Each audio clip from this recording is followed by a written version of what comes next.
Hello, everybody. Before we start, I would like to thank first Amer for creating this amazing word. If you haven't had the chance to log in the marketplace yet, please do so. I know they were having some technical difficulties, but as everything that is futuristic, and we'll talk about it right now, there are some glitches at the beginning, so make sure you go back in after because it's a lot of fun. Our sponsors, we have the Starrett Lehigh building, which was the home of all the events before today, and they are still here sponsoring us. They are an amazing building. They even had a fresh bowl machine when we were still operating, so kudos to Starrett Lehigh. Pildora, which is an online sustainable fashion and clean beauty with over 100 brands from around the world. You can shop at pildora.com or you can find them in the Lifestyle Pavilion. And then the last one, Just Salad.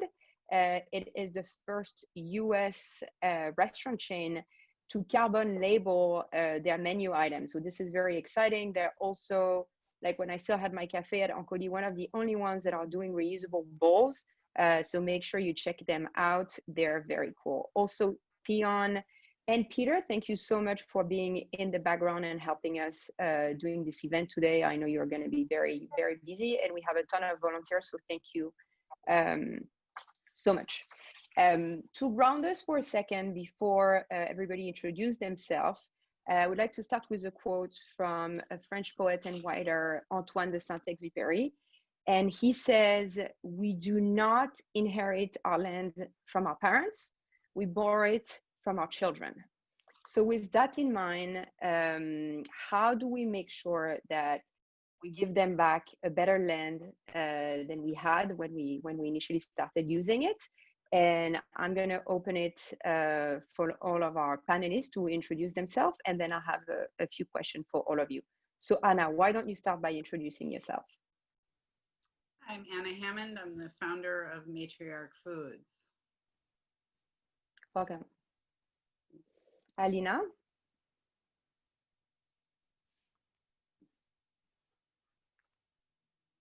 We can't hear you.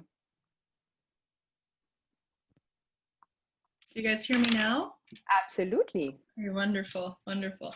Hi, everyone. My name is Alina. It's so nice to be with all of my friends today in the virtual Zoom gathering. As you can see, I'm in my farm. I'm the marketing director and registered dietitian over at Era Farms. Welcome, Alina. Brianna. Hi, everyone. My name is Rihanna. Again, thank you so much for hosting this. Really excited to be here. I'm the head of business development strategy at Renewable.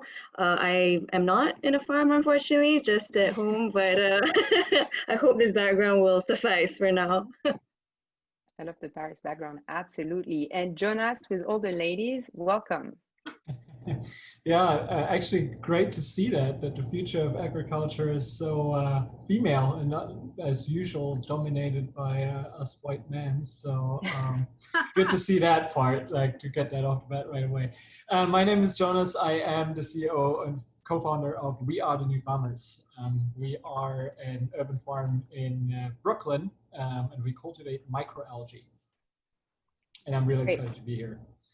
Thank you so much. So right now, when we think about farming and agriculture, we think about the extreme use of input of water, the damage it's doing to the soil, and a lot of you are making a difference. So Jonas, why don't you start and explain how New Farmer is making a difference by using less input and creating a different type of agriculture? Yeah, I always like to step one step back and really look at what's actually the issue that we're talking about here with the resources before we dive into how do we change things, because otherwise it's so hard for me to explain. And it starts always for me with the question of climate change. And most people here already know that agriculture is one of the main contributors to climate change. And when we started farming, we looked into how can we actually make a lower carbon impact on in our farming operation. And that's when we discovered microalgae as a potential solution here, because microalgae, particularly spirulina, which is the microalgae that we're farming, is 3.6 billion years old. It's one of the first photosynthetic active organisms on the planet. It's the reason why we have oxygen on the planet. And because it's so old, its metabolism is incredibly efficient. It means we only need a fraction of the resources to actually farm and cultivate this type of algae. Only needs a fraction of the salts, of the building blocks of life, to turn that into proteins, into lipids, into carbs. And that is an incredibly interesting proposition for us. So when we look at our specific operation, how do we reduce the resources that we need by really using a crop that has been not utilized in the past and should be a lot more in the future, by focusing on providing as much carbon as possible to this algae to grow, so we absorb carbon in the process, and to really design the entire business model in a way that we can lower the carbon footprint as well as the freshwater usage and land usage. Perfect, thank you. Alina, I know your work is similar at Aerofarm. Can you walk us a little bit through what you're doing? Yes, absolutely.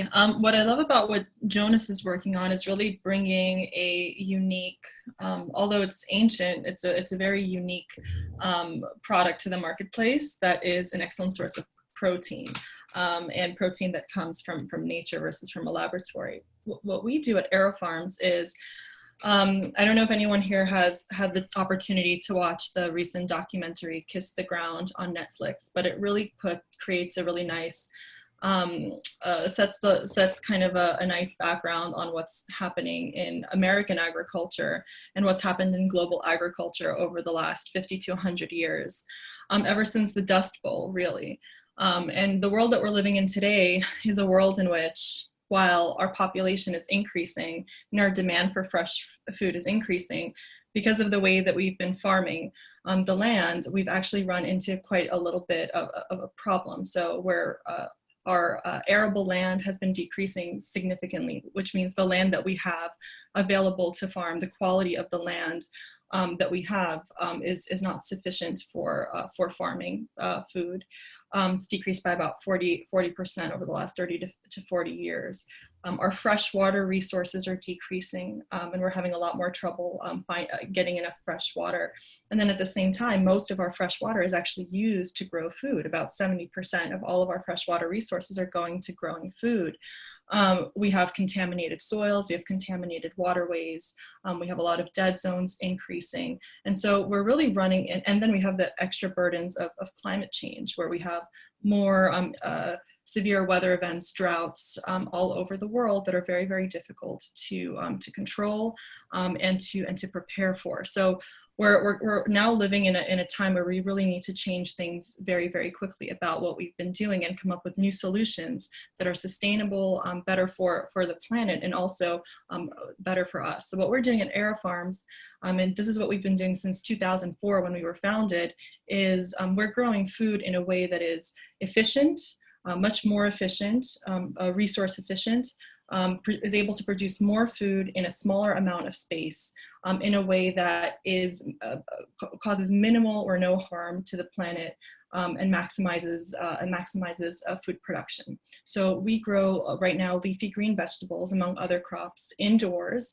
using a technology called vertical farming, which means we're growing food up this way instead of out horizontally. Our headquarter farm right now is in Newark, New Jersey, which is what you see in the background right here. And we grow using no sun, no soil. So there's no tilling, there's no drilling. And it's in a way that's using around 40 to 50% less fertilizers and zero pesticides. So we're able to take that same seed, grow it in our farm in 2/3 of the time, and do it with no pesticides and minimal inputs. So that's a little bit of an intro as far as what we do and why. Excellent. And so talking about less inputs, Anna, you're even doing better. You're using existing inputs, and the base of your product is actually food waste. Can you walk us a little bit on that, please? Yeah, so I mean, no matter what you end up growing, there's always something left over from it. So Matriarch works with farm surplus. We work with small to mid-scale farmers and some large growers. We upcycle their surplus. But perhaps, you know, even more interestingly, we're working with waste streams, the stems of vegetables, the outsides of carrots, the tops and bottoms that are discarded in fresh cut facilities. And we upcycle those into a vegetable broth concentrate. That's our first product that's on the market. We've actually just finished a project working with Arrow Farms, integrating some of their stems and leafy greens. And basically we're getting the last mile out of vegetables that are already grown, harvested, transported, cleaned, and in the case of the fresh cuts, you know, processed, lightly processed. So we're really maximizing whatever outputs have been made to grow and harvest vegetables, and just using that to create more healthy food for people to eat. Beautiful. What about you, Rihanna? You have a similar experience using waste. Walk us through this, please. Yeah, absolutely. So completely respect what Matriarch Foods is doing. I think it's absolutely incredible. And what we do is so we're an agriculture technology company. And what we do is we take vegetative food waste, we process it, we extract the nutrients, and then we turn it into chemical-free, water-soluble, organic hydroponic nutrients. And it's specifically for soilless farms. And you know, it all actually started because our founder, she realized that, you know, she was actually teaching SAT prep at a school in Harlem, and she realized that a lot of her students were coming in, and after lunch they were just tired, and they didn't have that energy to kind of take part in class anymore. And the more she delved into this, she realized that food accessibility and that conversation about, you know, being able to access it irrespective of where you come from, what your background is, that's a huge issue. And the more that, you know, she dived into this, she thought, okay, you know what, another big issue is food waste. There's all these resources, all these nutrients which are completely going untapped, is going to waste. And on top of that, a lot of farms are being forced to use chemical fertilizers, or they're also known as synthetic mineral salts.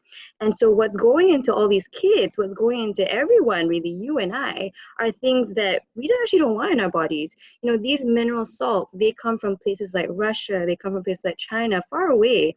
And so let's not even talk about the ecological footprint. Let's even, you know, that's a whole different conversation, right? So the whole idea of what we are trying to do is we're really trying to bring back this idea of closed loop food. Just because it's termed waste, don't look at it from, you know, that word should not even be there. There's so much more value that's completely untapped. And we want to make sure that soilless farms have a role to play in order to provide food access to as many people as possible at a price point that is competitive to synthetic mineral salts. So yeah, that's what we do. Excellent. So talking about that, I have a question for you, Rihanna and Jonas, about fertilizer or no fertilizer. What is your opinion, and what do we do about it? Sure, I can take that first. So, I mean, obviously we cater, that's essentially what we're doing. We're creating nutrients which are a function of fertilizers. So I, of course, am going to say that fertilizers are important, because when you think about indoor farming, there are many different inputs that come into play, right? You've got the light, you've got the water, you've got the wind, you've got a million things that are able to be managed. And one of the things that do need to be managed, that does need to be managed, is nutrients. And to be able to grow the level of food that we are hoping to grow, to be able to fill the gap of food necessity that's out there, we need to be able to make sure that the nutrients that are going out there are at a level that a typical soil-based farm, a healthy soil-based farm, is going to be able to achieve. You know, that being said, you know, you think about things, for example, like regenerative agriculture, right? And this is, I'm talking about the soil-based farming. if for them, you know, when they talk about fertilizer, the devil's advocate position, I suppose, you know, as in comparison to what we're seeing from an indoor perspective, they would say, no, you know, we're going to use animal manure instead, which is much more healthy. There's no chemicals involved. So we respect that. And so what we're trying to do is we're trying to replicate that as much as possible by only using vegetative food waste that has no chemicals in there. And so to answer your question about whether fertilizers are needed or not, I would love a world where we don't have to use chemicals in any of our food. But at the same time, at the stage that we're at right now with indoor farming, I do think it's important to be able to hit the nutrient level that we need. And yes, I do believe fertilizers are still needed at this point in time, but let's find a way to do it in a way that is ethical, sustainable, and healthy. I don't know how much I can add to this. I think that was pretty much exactly my opinion. I think what I would like to discuss and what I'd like to add to this is the responsibility or the importance that we take pressure of the traditional agriculture, the outdoor agriculture as it is. And I think that's what we're all in a way working on, right? Like we tend to forget that those farmers out there, they do not like want to harm the environment. They're victims of the pressure of the markets. They need to produce more. We need to produce more food in the growing population, so we need to have a higher output. So obviously they need to reach to fertilizers to achieve those goals and to stay alive, essentially. And what we are all working on, whether that is Alina or what we do, is we try to take pressure off of those farms. We try to offer alternatives to farming and alternatives that need less resources, whether that is fertilizers, whether that is arable land, whether that is fresh water. Because in an ideal scenario, we will have more organically or biodynamically managed farms. But the truth is they are simply not as productive as highly intense industrial farming operations. And we need to feed people. So we need to find a balance between those areas. And by initiatives like Renewable, creating fertilizers from organic materials rather than petroleum-based fertilizers, this is a huge step to regenerating our soil, to relieving some of those farmers from the pressure that they feel from the market. And so it's, for me, not a question fertilizers yes or no, but rather what kind of fertilizers and what application. Right, or chemicals or no, absolutely. So just a quick comment, and completely agree with Rihanna and Jonas's earlier comments. Something to think about is that, you know, the question of no fertilizers or no fertilizers, today, we're talking about industrial agriculture versus small scale or biodynamic, regenerative, or agriculture, permaculture.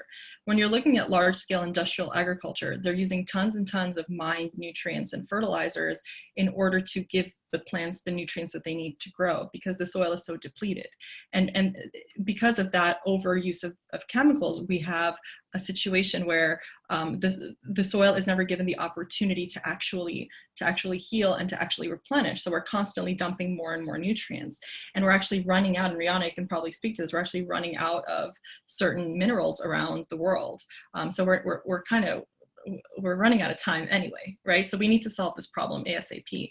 Now that's industrial agriculture. If you're looking at land management principles that are regenerative, then you don't really run out of new fertilizer. Fertilizer comes from the management of animals and comes from other things, the rotation of those animals in a very particular way.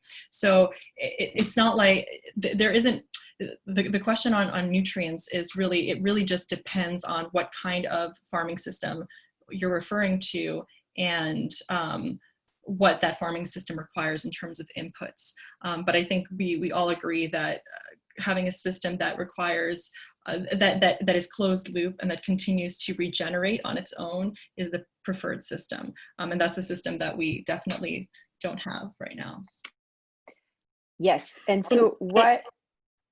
I'm sorry, go ahead. Rihanna. No, go I was ahead. just going to jump in and actually say, on the point of soil, and the fact that, as per what you said, the depletion is happening. It's really serious, and I think this is where the magic of technology comes in, right? We have to look at it as letting the soil heal, and this is why technology and these things that we're doing is so important, because it's not a zero-sum game. Everyone plays a part, and we have to look at the world of agriculture as a holistic perspective. It's not just indoor farming. It's not just, soil-based farming. It's everyone. How are we doing this as a big team? What's the end goal for all of us? Just an edit comment. Yeah. Thank you. So switching gears a little bit, so we all agree that the future of agriculture is outside of chemicals and outside of animals being there to create, but more like natural nutrients, like what Renewable is doing. Alina, let's talk about the word organic and some kind of greenwashing that could be associated to it. Sure. So the thing about the organic movement is that it was instrumental in setting standards for certain land management practices when it took place. But today, because of the great world of marketing and because of the demand because consumers are really, really interested in, feeding their families with the cleanest, most healthiest, most responsible foods, organic has been used as sort of a proxy for better for you. But very often today, or a lot of groups say that organic doesn't really go far enough. So the number one reason why consumers actually purchase organic, according to research, is because of the perception that organic practices don't use any pesticides, for example. So they assume organic means no pesticides, but really that's not exactly the case. There's quite a list of organic pesticides that can be used and that are used and that are often applied very liberally by farmers, and not at all to demonize farmers at all. Farming is extremely hard. If anyone's ever been to a farm or has interacted with a farmer, you see how hard they work, and just to ensure a crop is hard enough. So growing food outside is difficult, which is why we grow food inside, because we can control the environment in a way that doesn't require us to use any pesticides. But in terms of what organic actually means and the value of organic, I think that we're at a point where we're reevaluating what that means. And there are actually other certifications that are being developed. So there's the biodynamic certification. There's actually a regenerative agriculture certification that's being worked on today, because today it's more difficult to understand what organic really means. And as an indoor farm, we're not certified organic, but we're actually not certified organic. We use the same seeds. We don't use any pesticides, but we're not certified organic actually because of the types of nutrients that we use. So the work that Renewable is doing to develop a fertilizer that we can use that is coming from organic materials is really, really exciting and really interesting for indoor farms, because right now, in order to be certified organic, you have to use an approved list of nutrients that sound something like bat poop or fish blood, or a variety of different inputs that are actually quite, from a food safety standpoint, and from a tech standpoint, really impossible to use in our system. So instead of flying bat poop from Madagascar to put into our system to be certified organic, it'd be much more advantageous for us to have a liquid fertilizer from food waste that can easily, dissolve and be applied to our roots, because we missed our roots with nutrition. So again, we're not using any soil, so it needs to be water soluble. So I think I said a lot. I'm not sure if I've made sense here, but what does organic mean? Yeah, not what it used to, for sure. Right. So Anna, talking a little bit about big corporation kind of pushing the word organic or other thing, in your world it's a little bit different. Big corporation have existing contracts, and it's very hard for smaller companies that have better products to get in to get new contracts. Can you walk us a little bit on that? Yeah, I'm not sure what you mean about contracts, but we'll talk about sort of organic versus non-organic, and I mean, it's so many interesting things that Alina and Jonas and Rihanna have to say about that, and we're on the other end of it. So, you know, there's a lot of requests for, you know, could you make an organic version of your, you know, broth concentrate, for example?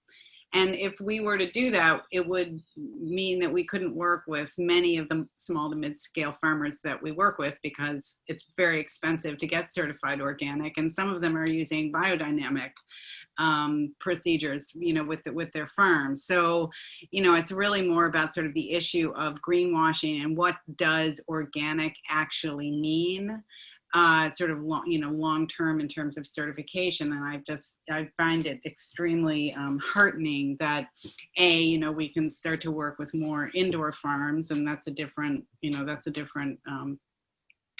supply chain, but also that organic as a term and regenerative and biodynamic are starting to become, you know, just more understood by the general population as people are looking at, you know, food waste and waste streams and upcycling as food products, and starting to understand really much more actually about the way that food is grown and the different ways that food is grown, and that, you know, you can have a farm that's not certified organic that actually is producing healthier food for you and for the environment.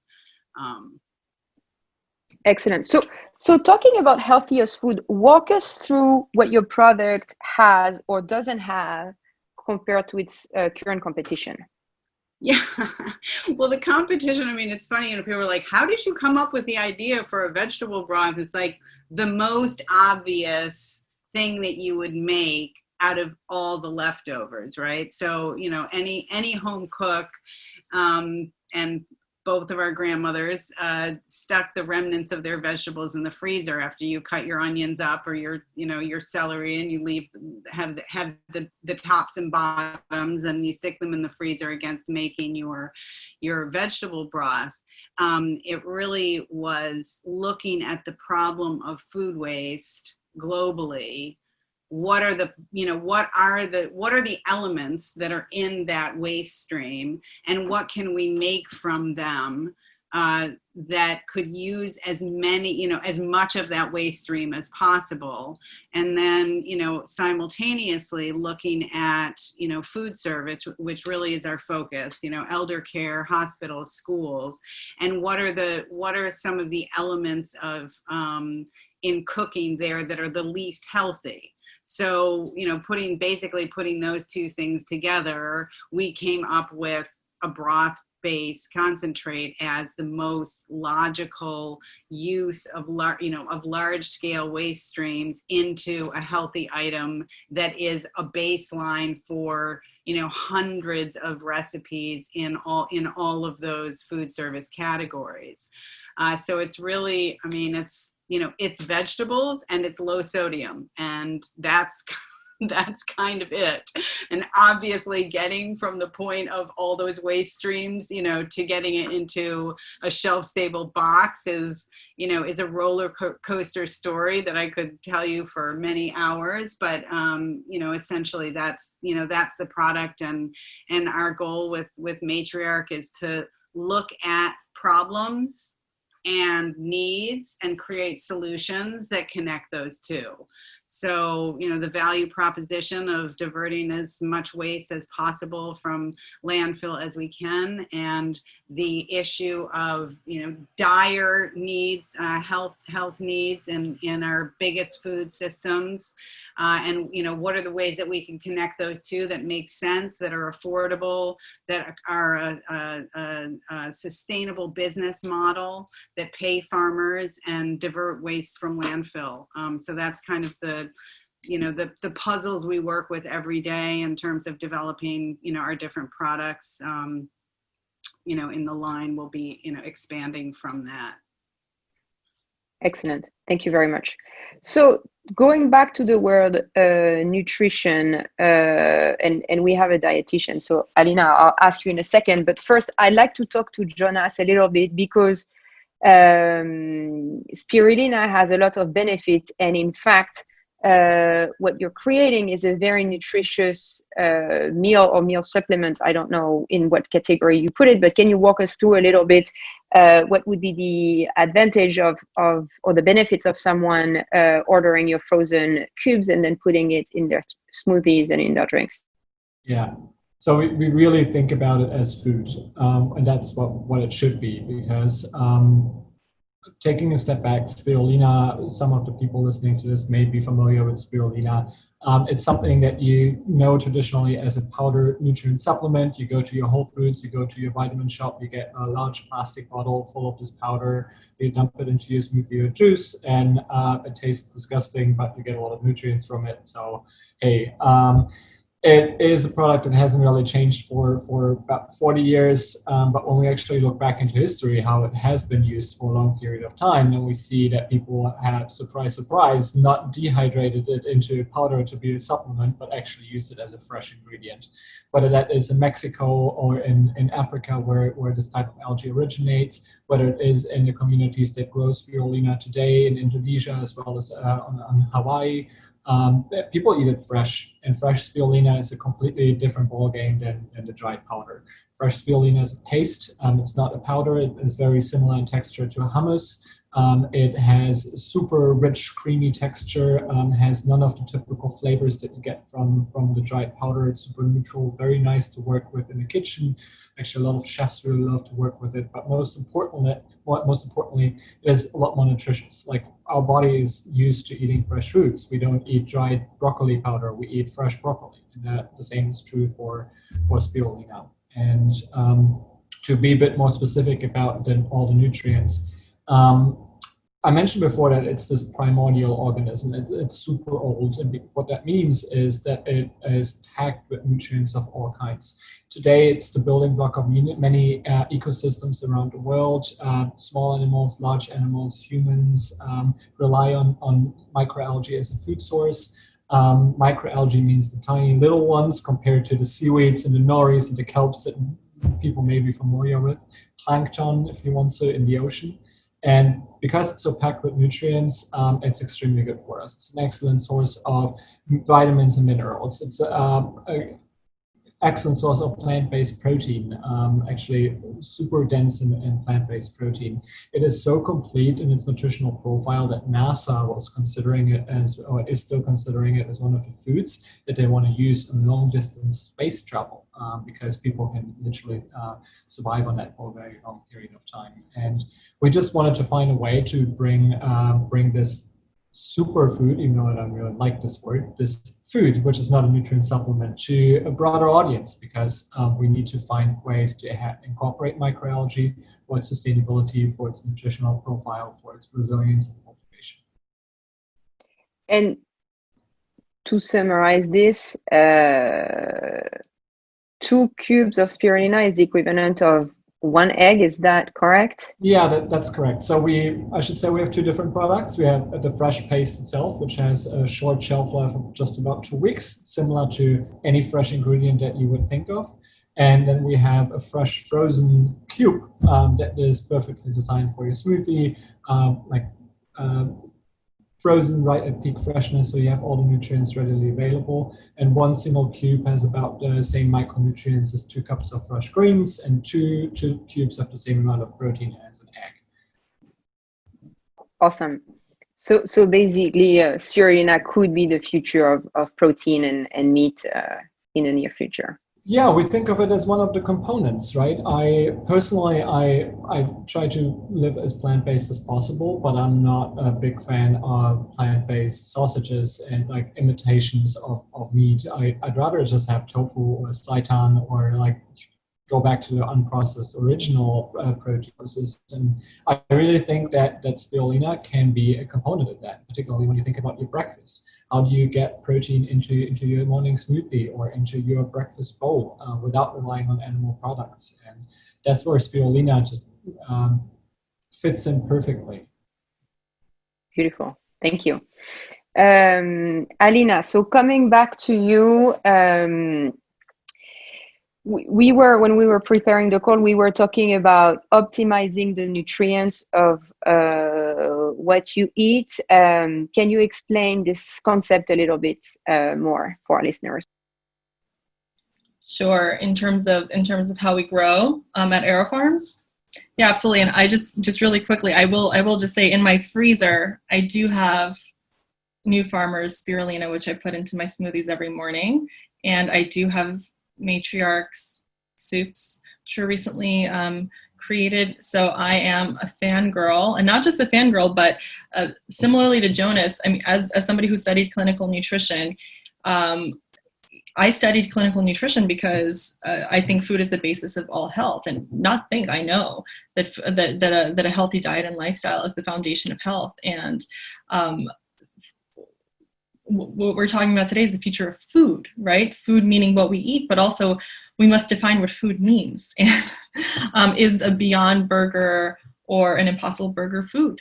That's a philosophical question that we can answer, but I know for sure that spirulina is something extremely unprocessed, natural, and an incredible source of so many micro and macronutrients that I fully endorse it. And same thing with what Anna is doing. I mean, taking whole foods, and putting them together and making fresh fruits and vegetables more accessible to people, I think is fantastic.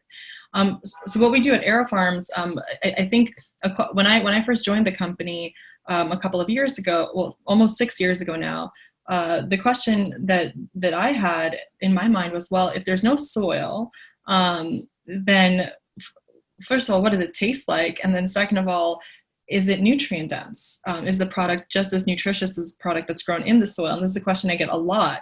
And actually, I think that there's just a little bit of a misunderstanding of how plants create nutrients and what that process looks like. So for a plant, the answer is yes. The answer is not only can it be just as nutritious, you can actually grow plants to be even more nutrient dense in an indoor environment than in an outdoor environment. So if you think about a plant, you have a seed, and the seed germinates, and then the seed taps roots, and those roots collect nutrients from down below, whether it's from soil or from the water, through its root structure, and then it grows towards the light, towards the sun, if you will. So as long for us at AeroFarms, what we can do is we can actually provide the root structure with the macro and micronutrients that they need for healthy growing, for photosynthesis. And then in addition to that, providing them with the essential elements that they need, we can also stress them and create the environment that can help them develop secondary metabolites in a very interesting way. So just like humans, just like us, when we eat, we become what we eat, right? So if we eat healthy food, we exercise, we become healthy and we become muscular. If we don't really exercise and we don't really eat healthy food, then we look and feel a little bit different. Same thing with a plant. So depending on the kinds of inputs you give that plant, whether it's light, stresses, wavelengths of light, whether it's different types of nutrients, different types of conditions, that plant will develop metabolites, different types of metabolites. And some of those metabolites are actually phytonutrients, vitamins, etc. So right now, what we're working on is a big research study actually with the USDA and the Foundation for Food and Agriculture Research to map out how stressors correlate to flavor components and also nutrition components of the plant.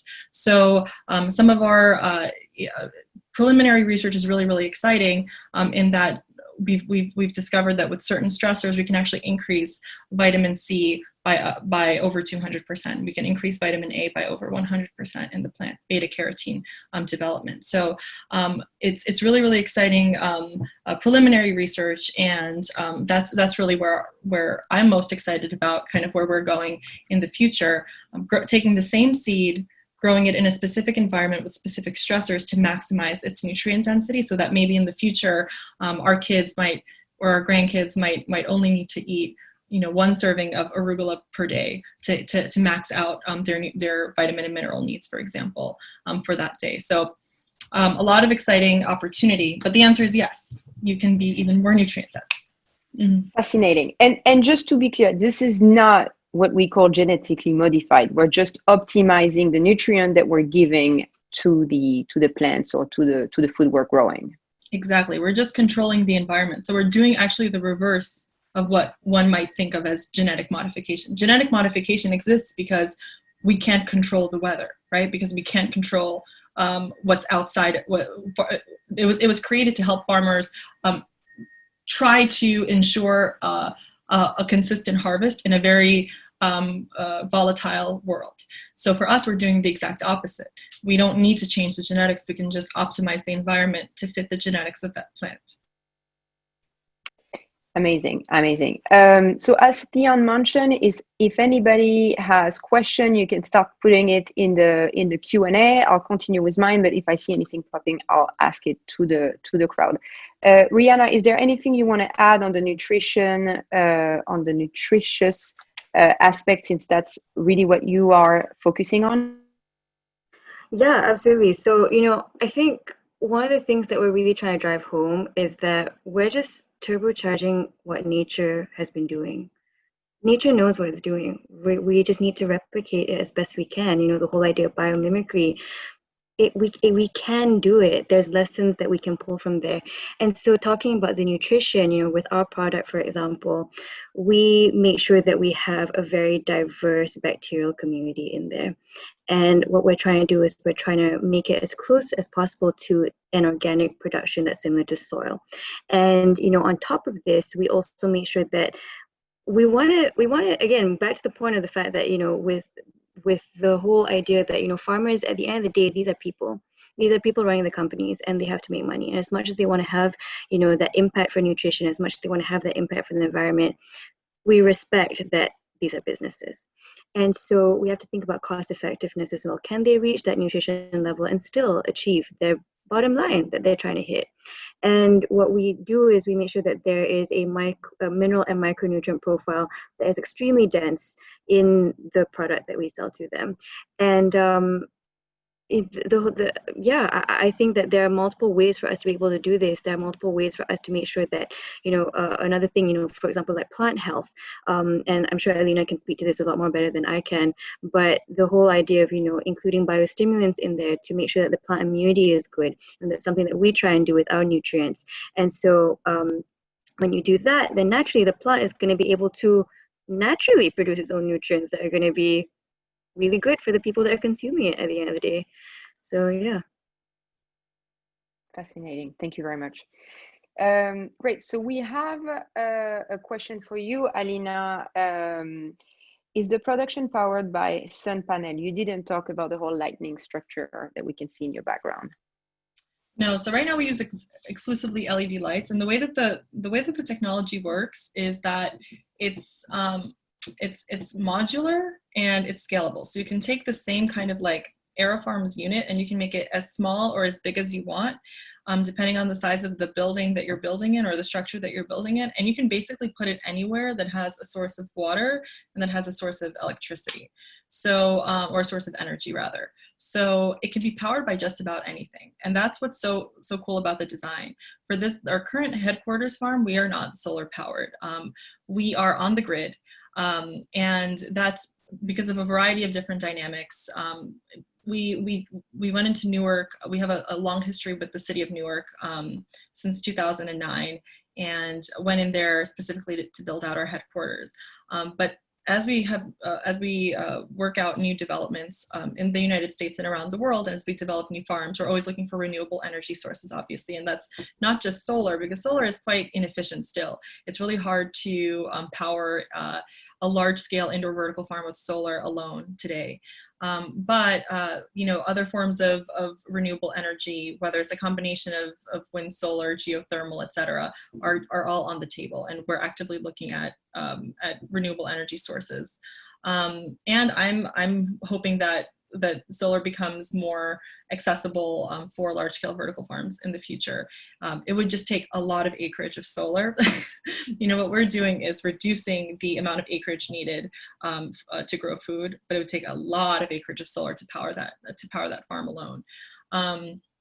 But what's interesting about the way that we can grow is we can actually use the grid during off-peak times versus peak times. So we can really work with the city and with the municipality to manage energy pull during different times of the year, during different times of the day, and be as efficient as possible.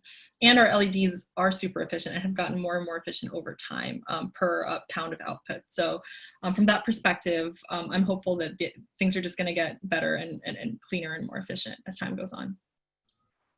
And if I can add to this, because I'm really passionate about the question of like energy usage and the carbon emissions that the food production actually contributes to climate change. And we're here, like I love this intro to this entire event, and like it's the marketplace of the future. Climate change has been overcome, but like there's still a long way to go there. And obviously the question of renewable energy is a core question here. But the truth is, we will not be able to overcome climate change if we don't transition our entire economy to renewable energies.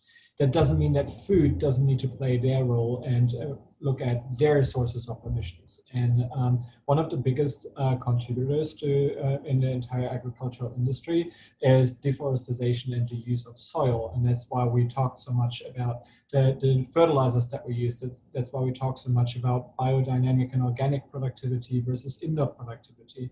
Because if we continue to just do what we do right now, we will need to increase the amount of arable land around the world by, like, I think the latest estimate was the size of Brazil. It's absolutely ridiculous. We don't have that much space, and it means we need to cut down trees, exactly the opposite of what we should be doing. So think of it that way, like what is the amount of land that we can save from intense agricultural usage by going indoor and going intense in that space? What is the amount of carbon that we can not only save, but maybe even renaturalize and or transition to more organic or natural soil management practices so that carbon can actually be stored inside the soil, all things that are not happening today. And that is a significantly bigger chunk than the amount of energy that's used in the separate facility. We recently completed an analysis of our entire operations to understand, like, where do we actually emit carbon in our entire operations, from the inputs that we get into the farm to the operations that we do to our entire business model into distribution. And it was shocking to me to learn that, like, while our operations are small scale, we're not there yet, but we can get to carbon zero emissions in our next facility, just looking at the operations. But then there's the entire distribution question. How do you actually get a product that's fresh and perishable throughout the entire country without using air shipments, without emitting a lot of emissions, because we use packaging and ice packs and all of those unnecessary materials. And the honest truth is, it's not going to be something that we will be able to solve. It's going to be the entire logistics sector that needs to figure out how can we actually get to carbon neutral emissions in the supply chain. So it's really hard to just pick out one isolated thing, like the energy consumption of an individual farm, and be like, that's bad, because you need to look at the overall supply chain, from where does all the inputs come from, what impact does it have on your land, and how do you actually get it to your customers. Yeah, I would love to jump in too, to exactly what Jonas said. And it's interesting because since we're talking about the future and trying to reimagine and plan for a more sustainable future collectively, we have to think about not just what's obvious, like renewable energy, sources, but also all of the little inputs and big inputs that go into everything that we're doing, and shift all of those behaviors and all of those processes, right? So like we have a great conversation here about waste. So from a leafy green supply chain, 76% of leafy greens are wasted from seed to plate, because of how complex and long the supply chain is, and because of how perishable the product is. That's crazy. That is insane. That's energy going into the trash, right? And then rotting in landfill and becoming methane. So that alone is a huge problem to solve. Food waste on its own is a huge problem to solve. But then, like Jonas mentioned, the transportation of food. Why do we have I don't pears grown in Thailand, packaged in London, and then shipped to New York City. Makes no sense, right? There are certain things that just don't make any sense in our food system today that kind of need to be reimagined from the ground up. And where I think what Anna's doing is super interesting, is that she's really focusing on a regional, small scale production model. Right now we have centralized industrial growing practices, and we have centralized processing and distribution practices as well. And the centralization and the large scale ways that we operate today are really detrimental for our whole food supply chain. So I don't know, Anna, if you wanted to jump in and talk a little bit about smaller scale production and what that could look like for us for a cleaner future. Yeah, I mean, we currently work with a co-packer in central Pennsylvania, so nothing that we moves further than a 3-hour drive. But that's not including all the transportation that happened to get those products, to the place of production to begin with. But we have embarked on the design of a nimble processing facility that is regional, and processing really is, kind of the bottleneck in the food system in terms of, environmental impact, and also getting high quality, even, shelf stable or lightly processed food, to people in regional areas. So, I mean, we're at the beginning of it. But what's interesting is that, this is not a new idea. It's in a funny way, it's like the marketplace of the past, reimagined into the future. I mean, in the Middle Ages, every village had its own grain mill. Until 60 years ago, there were 100 canneries in the state of Maine that did fish at certain points of the year and vegetables at other points in the year, and canned corn for most of the world. So, I think it's just, as we look to the future, we also look to the past, and that's, really sort of what we are working on is this very old-fashioned, in some ways, food processing program, but that's updated using current technologies and transportation and energy systems. I mean, I love, the idea of spirulina. I'm like, could we make little, spirulina noodles and put them in the vegetable broth concentrate? It'd be like kind of amazing combination of like present and past. But people want to eat real food too. So we're not looking to make pills. I mean, one could go that direction as well. But how do we combine the knowledge that we have from much simpler systems of food production, combined with the complexities and things that we know have become extreme in the very centralized food system. So yes, if I can add, I'm so glad you mentioned that, Anna, because I'm a huge proponent of having conversations about how things used to be done before.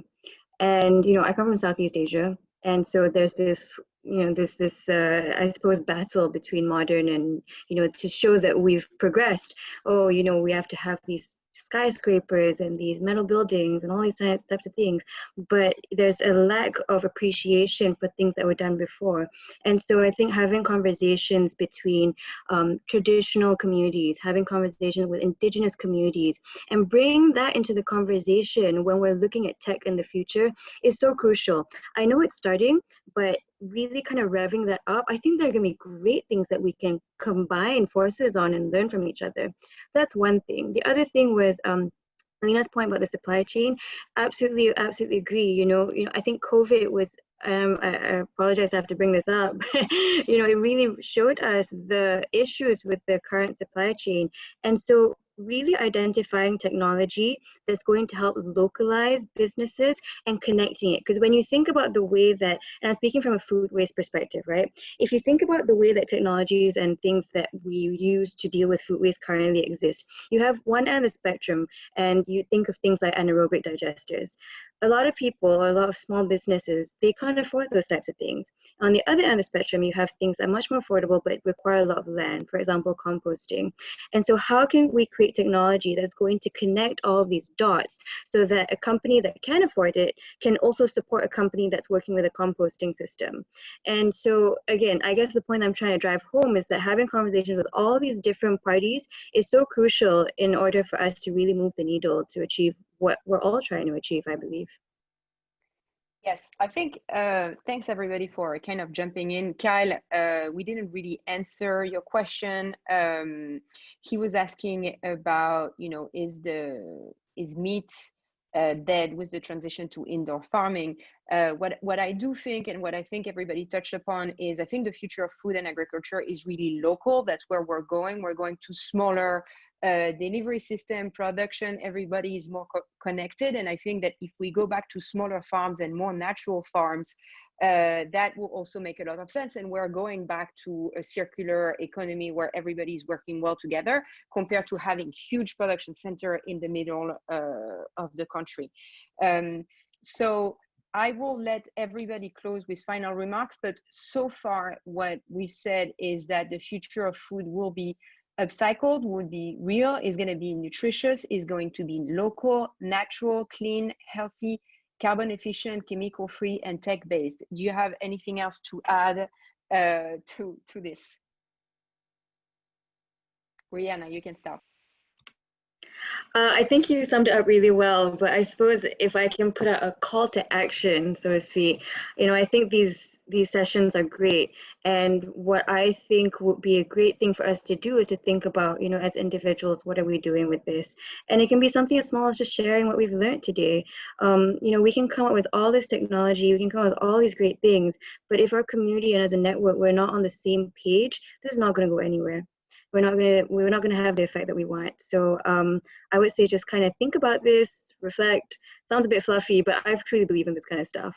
And you know, if we're all in the same boat, then let's do this. Let's make closed loop food a thing again, because it was always a thing. We just kind of forgot along the way. So let's make it happen. Yeah, I would agree with that. I think it's, you know, really it's the consumer that is the key player here in making decisions about what you eat, and really paying attention not just to the nutrition label, which, you know, as a former educator, I you know, it was part of our mandate is just to, you know, get young people to really understand like what's on that label, but also just to think like, how is it made, what part of the food system does it come from, and how can you as a consumer support a better environment through the type of food that you buy and eat. Yeah, my last remarks are kind of in the same realm here. I can only say know thy farmer. You have two here already on the panel, two farmers that produce food, at least indirectly, and try to reach out to them, try to get in contact with them. Meet us today here at the marketplace. Have a conversation with us to learn more about what it actually means to run food production, to run a farm. And now that I know your food, know where it's coming from, but also question your habits. Question like, what is something that you just do because you never really question why you're doing it? For example, whether that is your eating habits or your grocery store habits. And many of the foods that you buy in the grocery store may have like bad impact on the environment, and you've just not been thinking about it. So read up on it, question your habits, and come talk to us. Yeah, I mean, everything that they said, remember to follow everyone on Instagram, Renewable, We Are the New Farmers, Matriarch Foods, and Arrow Farms. And I encourage you guys to try our products, order some spirulina for yourself, try some of Matriarch's broths, and we have a product called Dream Greens in the marketplace. So if you're in New York or New Jersey, you can buy it online on Amazon or Fresh Direct or at Whole Foods or ShopRite. But in addition, it's kind of like, you know, I think whenever we talk about the future, we emphasize technology and we emphasize disruption. and we emphasize these very kind of cold developments that zoom us in a spaceship forward. But before we can move forward truly, like as we've seen, technology is moving a little bit too quickly, and we're not thoughtfully moving forward. So I think it's really important to integrate all of the wisdom of the past and all of the wisdom that's always been present, and honor that and figure out how to bring it into the future responsibly with us. So with that, thank you, Chloe. And thanks, Alina. I was going to say, more than follow them on Instagram, please go and buy their product. Be mindful of where your money is going. You're listening to this panel. You care about, what we do for the future. But, as Jonas mentioned, be careful about your habit. Question them. Every money you spend sends a message to the people that is producing the food and the products that you're buying. So only buy product that makes sense for the world you're trying to build. Thanks, everyone, for your time. I wish we could go on for another 2 hours because I have another 20 questions to ask everybody. Have a great afternoon, a great weekend, and hopefully we'll have another discussion very soon. Thank you. Thank you so much. Thank you. Bye. Thank you.